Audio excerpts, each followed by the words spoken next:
नमस्कार प्रिय मीन लग्न व मीन राशि वाले, अगस्त महीने का संपूर्ण मासिक राशिफल लेकर के मैं एस्ट्रोलॉजर रवि गुप्ता आपके समक्ष प्रस्तुत हो गया हूं। मैं आपको बताऊंगा कैसा रहेगा अगस्त महीने में आपके संपूर्ण महीने का हाल, और अगर ग्रहों की स्थितियों में किसी प्रकार की अस्थिरताएं उत्पन्न हो रही हैं तो आपको कौन सा उपाय करना चाहिए। वीडियो के अंतिम पड़ाव में मैं आपको यह भी बता दूंगा। जानकारी देने से पूर्व दो महत्वपूर्ण जानकारी आपको यह समझना चाहिए। ये जो मेरा वीडियो है लग्न पे आधारित। आप स्पष्ट तौर पे देखिए, मैंने यहाँ पे लग्न लिख रखा है। तो अगर आपको अपना लग्न पता है तो आप लग्न के अनुसार इस जानकारी को देखिए। अगर आपको अपना लग्न नहीं पता है तदुपरांत आप चंद्र राशि या नाम राशि के अनुसार इस जानकारी को देख सकते हैं। दूसरी महत्वपूर्ण जानकारी यह है कि अगस्त के महीने में जो जो ग्रह गोचर करेगा उसकी संपूर्ण विस्तृत जानकारी मैंने एक चार्ट के माध्यम से यहाँ पे बना रखा है, ताकि किसी प्रकार की आपको दिक्कत हो तो आप जो है इससे समझ सकते हैं।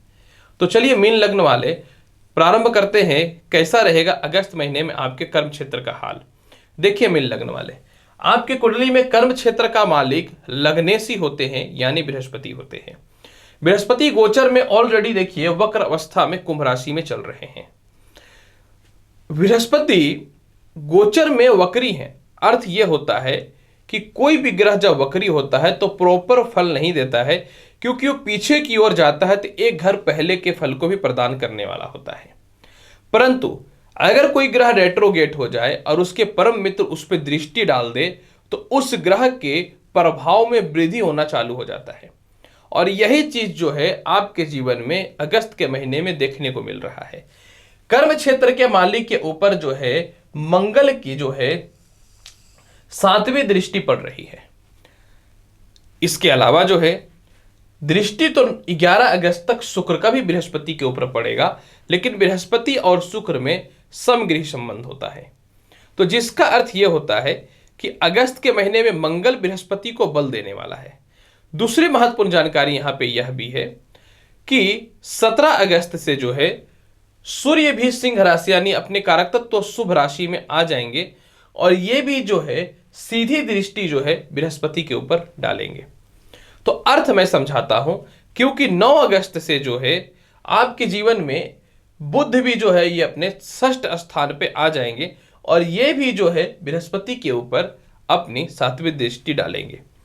यानी कर्म क्षेत्र के मालिक के ऊपर इस महीने अगर परफेक्ट स्थितियों में बात करें तो 4 ग्रहों की दृष्टि पड़ने वाली है। क्योंकि मीन लग्न है तो मीन लग्न में जो होता है बृहस्पति लग्नेश होते हैं, तो कारकत्व प्रधानता देने वाला ग्रह होता है।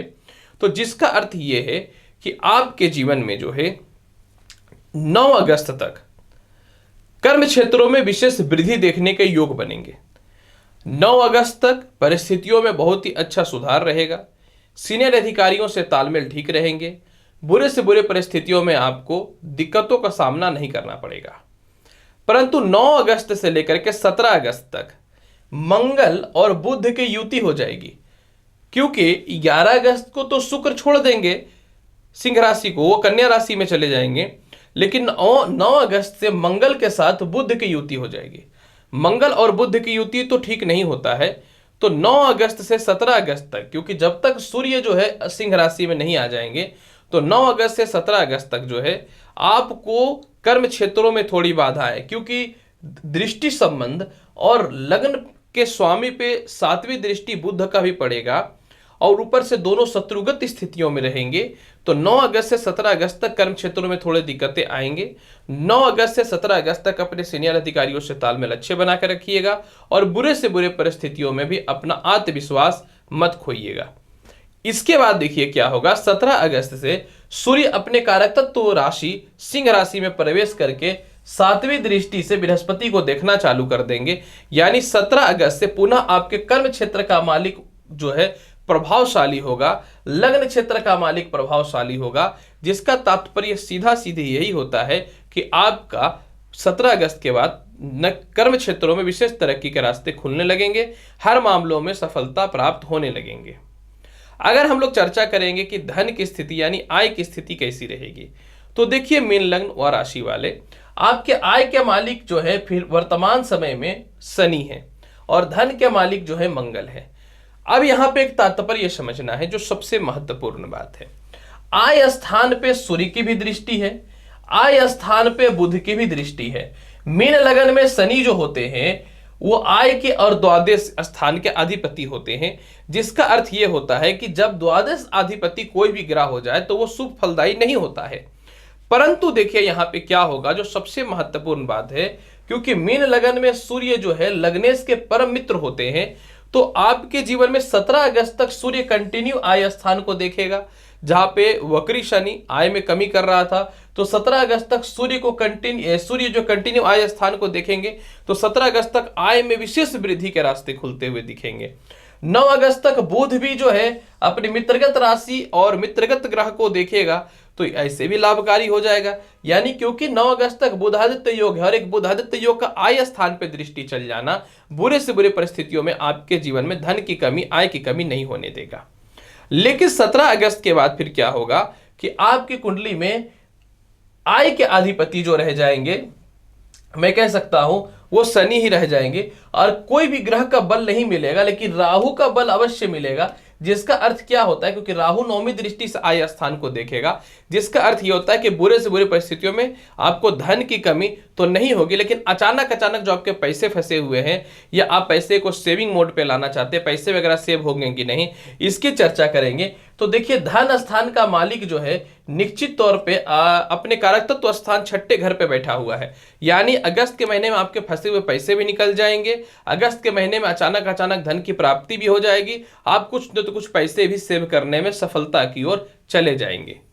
अगर हम चर्चा करें विदेश यात्रा का, देखिए विदेश यात्रा का स्थान में तो वक्री बृहस्पति है और इधर भाग्य स्थान पे केतुए विराजमान हो गए थे, परंतु भाग्य स्थान के भावेश जो है मंगल वो अपने मित्रगत राशि में आ चुके हैं, जिसका शाब्दिक अर्थ यह होता है कि आपके जीवन में 100% जो है योग बनता है अगस्त महीने में विदेश यात्रा का, विदेशों से एक्सपोर्ट इंपोर्ट का योग बनता है। और 17 अगस्त तक तो सूर्य आय स्थान को देखेगा, लेकिन एक चीजें समझनी है, 17 अगस्त के बाद जब सूर्य षष्ठ स्थान पे आ जाएंगे तो ये जो है अपनी 7वीं दृष्टि से द्वादश स्थान को मित्रगत राशि बृहस्पति को देखेंगे। तो यानी 17 अगस्त के बाद विदेश यात्रा के योगों में बहुत ज्यादा प्रबलता देखने को मिलेगा। 17 अगस्त के बाद बहुत ज्यादा विदेश यात्राओं का योग देखने को मिलता है। अगर हम बात करना चाहें कि कैसा रहेगा आपका पारिवारिक हाल, दाम्पत्य जीवन, लव रिलेशनशिप, देखिए आपके जीवन में विवाह स्थान का मालिक जो है वो है बुध। बुध जो है त्रिकोण अवस्था में, यानी सप्तमेश जो है पंचमेश की युति 9 अगस्त तक है, तो 9 अगस्त तक लव रिलेशन में सुधार रहेगा। 9 अगस्त तक प्रेम से विवाह के योगों में परिवार वाले नहीं मान रहे थे तो मान जाएंगे, और प्रेम संबंध में जो भी अस्थिरताएं या फिर किसी कारण से बाधाएं उत्पन्न हो गई थी वो पूरे महीने अच्छे रहेंगे। इसका मतलब ये नहीं है कि 9 अगस्त के बाद प्रेम से विवाह के योगों में कमी आ जाएगा। 9 अगस्त के बाद भी जो है बुध जो है आपकी कुंडली के षष्ठ घर में आएंगे 25 तारीख तक, फिर 25 तारीख से अपने उच्च की राशि 7वें घर पे आ जाएंगे। तो शाब्दिक अर्थ देखिए यहाँ पे क्या होता है, बहुत ही बृहत रूप से आपको समझाना चाहूंगा। प्रेम से विवाह के योगों में वृद्धि है, लव रिलेशन में स्थितियां ठीक रहेंगी, लेकिन देखिए यहाँ पे क्या होगा ना कि शुक्र जो 11 अगस्त से 7वें घर पे आ जाएंगे, और 7वें घर का जो है शुक्र जो है वो नीच का हो जाएगा। और ऐसे भी मीन लगन में शुक्र जो होता है वो अष्टमेश के और इसके अलावा प्राक्रमेश होता है, यानी शुभ स्थान के अधिपति नहीं होते हैं।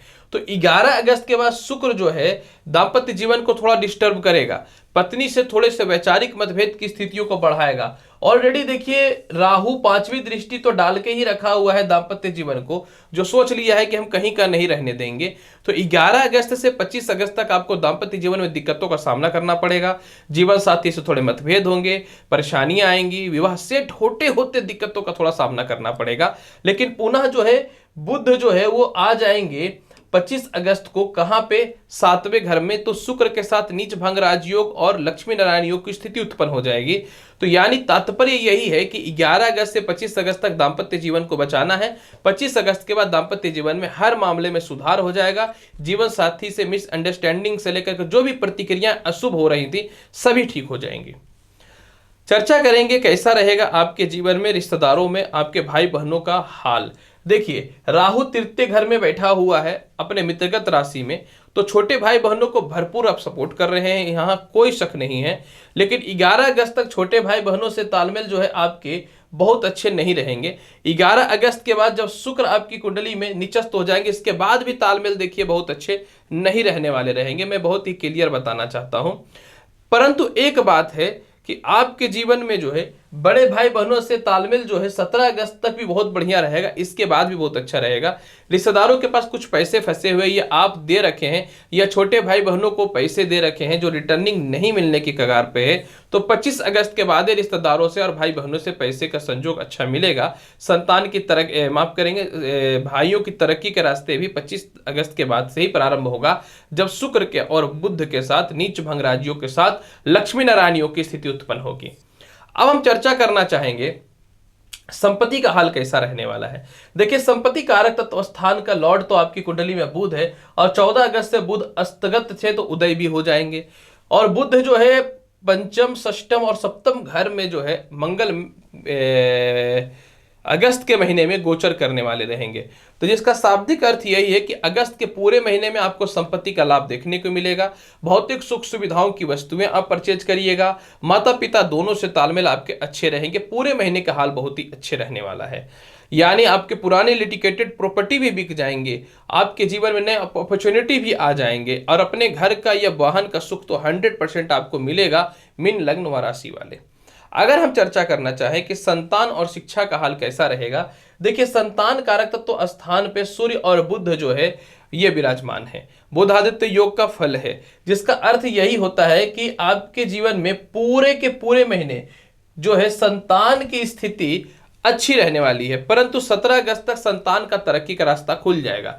17 अगस्त तक संतान से मतभेद की स्थितियां जो थी वो समाप्त हो जाएंगी। 17 अगस्त तक जो है आपके और संतान के बीच में प्यार की स्थितियों में बढ़ोतरी हो जाएंगी। 17 अगस्त के बाद ऐसा नहीं है कि आपके जीवन में परिस्थिति खराब रहेगा। 17 अगस्त के बाद भी आपकी परिस्थितियां ठीक ही रहेंगी। प्रथम संतान का तो 17 अगस्त तक विशेष उन्नति है। द्वितीय संतान का भी पूरे महीने बहुत ही अच्छा तरक्की है। और तृतीय संतान का जो है 11 अगस्त से 25 अगस्त तक समय ठीक नहीं है। 25 अगस्त के बाद परिस्थिति ठीक हो जाएगा। यानी तृतीय संतान के कारण जो है मैं स्पष्ट बोलूं कि 11 अगस्त से 25 अगस्त तक आप ज्यादा परेशान रहिएगा, लेकिन 25 अगस्त के बाद परिस्थितियां ठीक हो जाएंगी। संतान कंसीव रिलेटेड 17 अगस्त तक स्थितियां बहुत अच्छी हैं। 17 अगस्त से फिर 25 अगस्त तक थोड़ा दिक्कतों का सामना करना पड़ सकता है, लेकिन इसका मतलब यह नहीं है कि संतान से रिलेटेड कोई शुभ समाचार प्राप्त नहीं होगा। हम अगर आपको बात करना चाहें कि कैसा रहेगा आपके जीवन में शत्रुता या और कर्ज और इसके अलावा स्वास्थ्य की स्थितियों की हाल, देखिए कर्ज की मुक्ति तो ये महीना आप करने वाले हैं, क्योंकि सूर्य जो है वो 17 अगस्त से छठे घर में आ जाएंगे और ऐसे भी षष्टेश पंचमेश है, जिसका शाब्दिक अर्थ यही होता है कि कर्ज की मुक्ति के रास्ते खुलते हैं। अगर चर्चा करना चाहें केस मुकदमा कारक तत्व प्रधानता की, तो देखिए केस मुकदमा का लॉर्ड जो है आपके जीवन में शुक्र जो है वो पूरे महीने बहुत अच्छे स्थितियों में नहीं है। 25 तारीख तक केस मुकदमा में कोई बड़ा फैसला नहीं मिल पाएगा। 25 तारीख तक कोई विशेष लाभ की संभावनाएं नहीं दिखती हैं। 25 तारीख के बाद केस मुकदमा की स्थितियों में वृद्धि दिखना 100% प्रारंभ हो जाएगा। स्वास्थ्य संबंधित स्थितियों की बात करूंगा तो पूरे महीने जो है आपको थोड़ा सा पैरों में कष्ट, पेट की समस्या, स्किन रैशेस की समस्याएं देखने को मिलेंगी।